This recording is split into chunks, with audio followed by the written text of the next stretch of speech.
աղբանության և սանիտարական մակրում։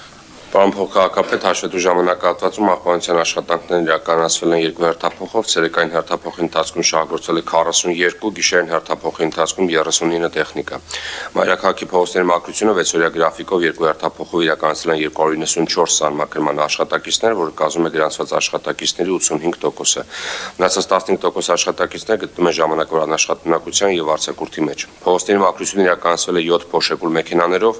աշխատանքների իրականացման համար շահագործվել է Բելարուս տեսակի 6, քաթ տեսակի 2 տրակտոր, 7 ինքնաթափ և 10 ջրցան մեքենաներ։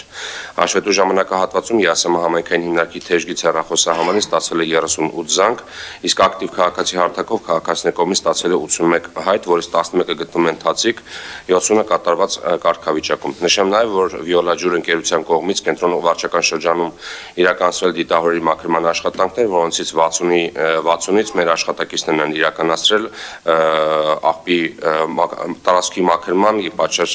տեսքի բերման աշխատանքները։ Այսքանը, շնորհակալություն։ Պարոն Կաթվալյան, 2 բառով կներկայացնեք, մենք փոշեկուլ մեքենաներ են, կերչերները եկան, հասան, տեղին չեղավ եւ այդ գործընթացը ոնց է առաջ գնալու։ Այս պահին տեղի ունենում վարորդների հավաքագրման process-ը, Կերչար ընկերության ինստրուկտորների կողմից արդեն սովորեցնում են վարորդներին ինչպես օգտագործեն մեքենաները եւ արդեն հանձնման ընդունումից հետո արդեն կսկսեն աշխատանքներ իրականացնել, նախատեսում ենք մոտ ապրիլի 5-ից 7-ի կողմերը արդեն աշխատանքներ իրականացնել։ Բայց եթե չեմ սխալվում, մենք այդտեղ մի հատ հարց ունենք, հավաքանիով պետք է հաստիկացուցակի 12 ավելացում անենք, ճիշտ է 12 հաստիկի ավելացում, որպեսզի տվյալ աշխատակիցները այդ հատուկ տեխնիկան